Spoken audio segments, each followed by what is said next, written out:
JIBAS adalah kepanjangan dari Jaringan Informasi Bersama Antar Sekolah, yaitu sistem manajemen sekolah terpadu berbasis web dengan fitur yang lengkap dan yang utama, semua berbahasa Indonesia dan karya anak bangsa. JIBAS memiliki beberapa icon seperti akademik, keuangan, perpustakaan, dan lain sebagainya yang bisa kita lihat di dalam layar. Kita melangkah ke sistem akademik. Sistem Informasi Akademik Sekolah atau SIMAKA merupakan aplikasi yang membantu sekolah untuk mengelola data-data akademik. Langkah-langkah untuk memasukinya adalah masukkan username JIBAS dan password. Klik tanda login, akan muncul halaman seperti berikut ini. Menu referensi merupakan menu yang digunakan untuk mengelola data-data acuan aplikasi SIMAKA. Menu referensi terdiri dari beberapa submenu, yaitu pegawai, departemen, identitas sekolah, semester, tahun ajaran, kelas. Masukkan username yaitu JIBAS, passwordnya password. Ini sesuai dengan yang diberikan sebelumnya.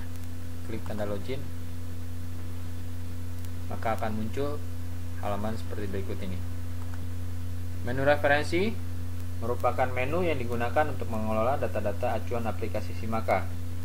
Menu referensi terdiri dari beberapa submenu, diantaranya pegawai, departemen, angkatan, tingkat, kelas, tahun ajaran, semester, termasuk identitas sekolah. Klik icon pegawai. Menu ini digunakan untuk mendata pegawai sekolah yang terbagi menjadi dua, yaitu akademik dan non-akademik. Setiap pegawai harus memiliki nomor induk pegawai atau NIP yang kelak digunakan sebagai identitas untuk masuk ke aplikasi JIBAS lainnya. Kita bisa menambah pegawai dengan mengklik tambah pegawai.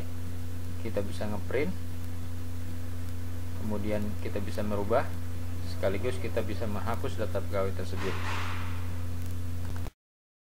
Untuk kembali ke menu awal, kita klik icon referensi. Selanjutnya, kita pilih icon identitas sekolah.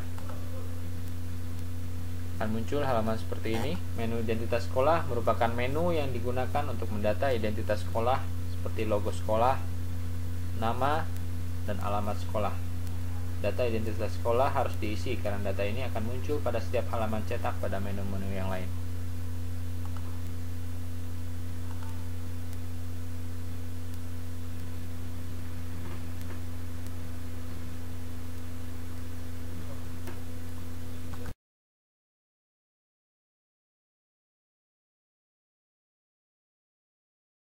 Menu selanjutnya adalah departemen.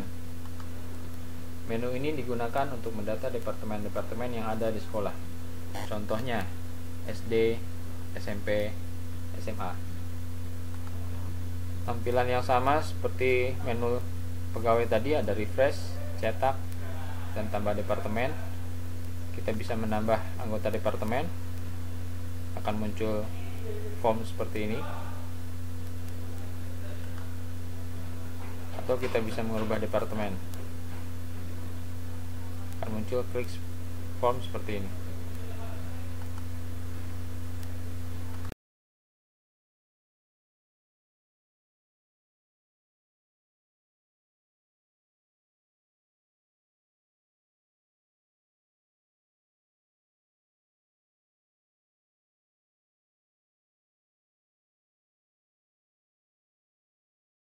Baik, kita kembali ke menu awal.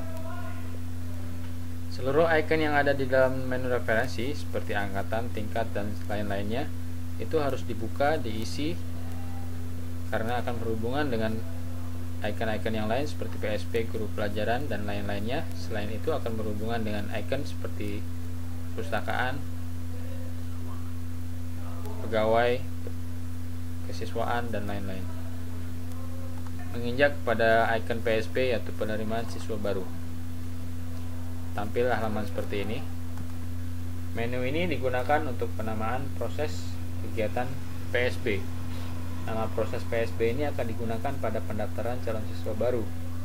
Nama proses PSB biasanya disesuaikan dengan tahun yang berjalan. Contoh, penerimaan SMA 2009, PSB SMP 2008, penerimaan khusus tingkat 2009, angkatan kedua, dan lain sebagainya. Pada menu penerimaan siswa baru ini, yang harus diisi adalah proses penerimaan siswa baru, kelompok calon siswa, pendataan calon siswa. Sedangkan untuk penempatan siswa baru tidak mengisi data, melainkan mengelompokkan data-data dari calon siswa untuk ditempatkan di kelas-kelas yang akan dimulai. Klik proses penerimaan siswa baru, kemudian masukkan data baru. Pengguna harus mengisi nama proses, kode awalan yang digunakan pada nomor pendaftaran sebagai nomor awal. Contoh, kode awal PSMA, maka di nomor pendaftaran akan muncul PSMA 090001.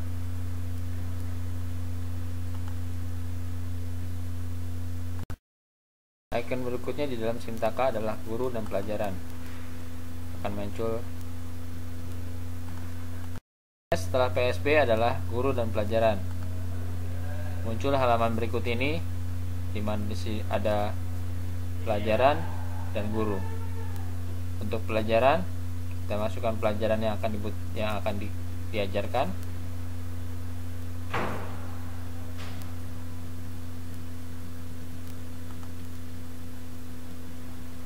Kemudian di sini ada aturan pemberian grading untuk rapor siswa, aturan perhitungan nilai untuk rapor siswa, termasuk rencana program pembelajaran. Kemudian untuk guru pelajaran yang sudah dimasukkan tadi dalam menu pelajaran. Kemudian pegawai yang dimasukkan dalam data referensi. Kemudian status guru akan menjadi pendataan guru. Menu berikutnya adalah jadwal dan kalender, di mana dia ada menu jadwal dan kalender akademik. Menu jadwal terdiri dari penyusunan jadwal setiap guru, jam belajar, penyusunan jadwal setiap kelas, akhirnya direkapitulasi dalam jadwal setiap guru. Jam belajar ditentukan mulai dari jam belajar dengan lama waktu belajar sampai akhir belajar sebanyak berapa jam pelajaran. Dengan ditentukannya jam belajar, kemudian kita susun jadwal setiap guru. Masukkan NIP setiap guru, akan muncul pilihan untuk memilih guru yang akan disusun jadwalnya. Pilih salah satu, klik untuk menampilkan jadwal guru. Setelah jadwal setiap guru, kemudian jadwal setiap kelas. Dipilih kelas yang akan dilihat, kemudian klik untuk menampilkan jadwal kelas. Berikut adalah jadwal kelas. Menu berikutnya adalah kesiswaan. Kesiswaan mendapatkan informasi data dari tahun ajaran angkatan kelas yang dapat dimasukkan dari menu referensi. Kemudian kita klik pendataan siswa. Di sini kita bisa lihat daftar siswa yang akan ditampilkan sesuai dengan kelasnya.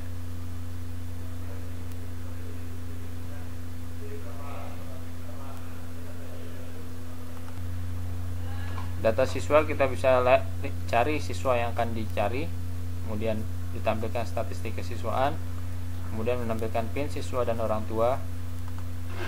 Contohnya seperti berikut.